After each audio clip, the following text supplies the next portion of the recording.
Behind the Iron Curtain, a small group of men controls the lives of some 100 million human beings. From behind the Iron Curtain, the same small group threatens the peace and liberty of humanity. Why are they so? What is this communism which drives them on?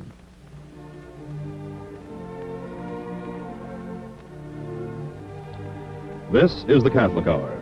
The Catholic Hour is produced by the National Council of Catholic Men in cooperation with the National Broadcasting Company and its affiliated stations. Today, the Catholic Hour presents the last in a series of 4 programs on communism entitled Communist Society. To tell the story of the communistic philosophy of life, here is the Reverend James J. McQuaid. It is an interesting fact that Moses, when he wrote these first words of the Bible, got these things appearing on the earth in exactly the same order in which geology, which was only recently invented, has found them in the actual rocks of the earth. So as somebody says, either Moses was inspired or he was a very good geologist. The second answer is that which Charles Darwin began to play around with. It's called the theory of biological evolution. According to this theory, these various forms of life developed from one another by reason of the interior forces adapting themselves to new circumstances as they change from time to time.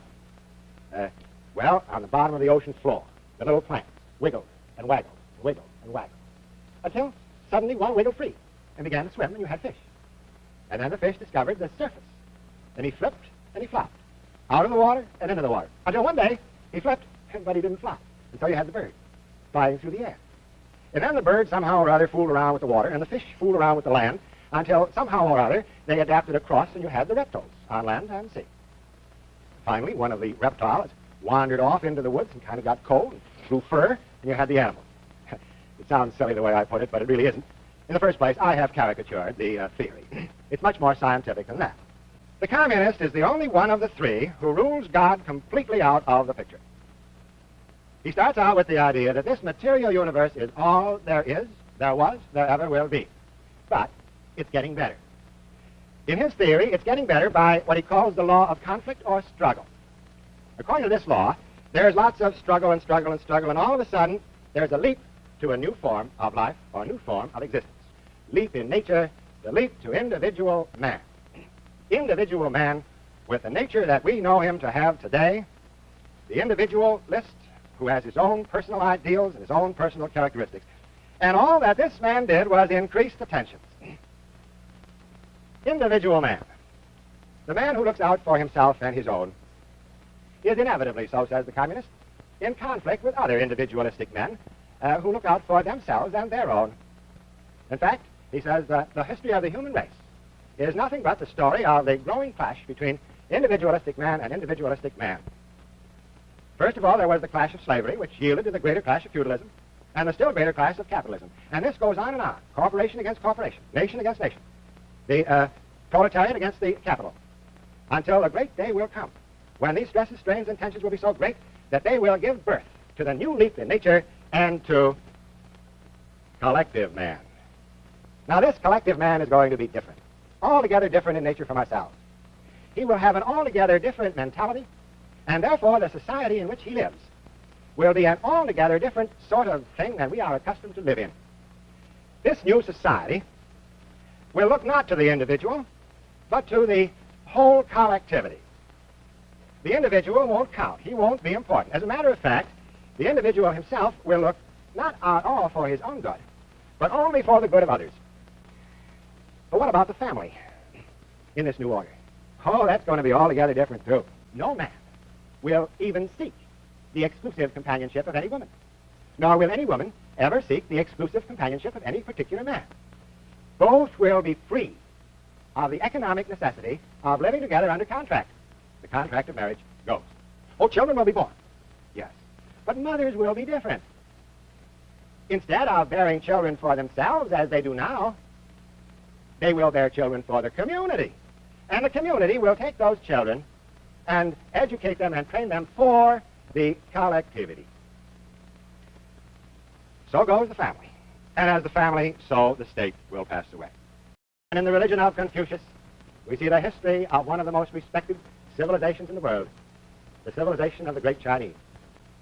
To the communist, the one sole function of religion is to pacify the downtrodden victims of capitalistic oppression. They are, they always have, they always will foster the stresses, strains, and tensions out of which will come the new collective man. And therefore their policy is going to be, what it always has been, to enter every single field and phase of human living in order to create the stresses, strains, and tensions out of which will come the new society. In the political field, on the national and in the international level, party against party, nation against nation, East against the West, democracy against the satellite, corporation against corporation, union against union, company against union, capitalist against proletariat. The sooner we get the stresses up to breaking point, the better. The benevolent, the good capitalist is the greatest enemy of communism. The oppressive, selfish capitalist, if there be any left, is its greatest friend. The communist holds the motto, not reform, but revolution. Reform only lessens the tensions and holds back the glorious leap to the future. The more of irrational fears and hatred, the better. Infiltrate the universities. Error is multiple, truth is only one. Truth unites men, error divides them. Preach the doctrine of multiple philosophies so that the sooner we can get this individualistic brain of man to break, the sooner we will have the glory of collective man. In every field it's the same. And so, we have a divided world. On the one side, the hammer and the sickle. On the other side, the flags of the free nations. On the one side, a small group of men dedicated to forcing the whole of humanity into the molds of a preconceived and unproved evolution. And on the other side, some 800 million groaning under the Red Terror, and the rest of humanity destined to be their victims. Our only hope of survival is to face these facts. Coexistence to a communist means nothing, and peace is impossible. You cannot coexist with one who is dedicated to your complete and utter destruction, to make room for the collective man who will displace you.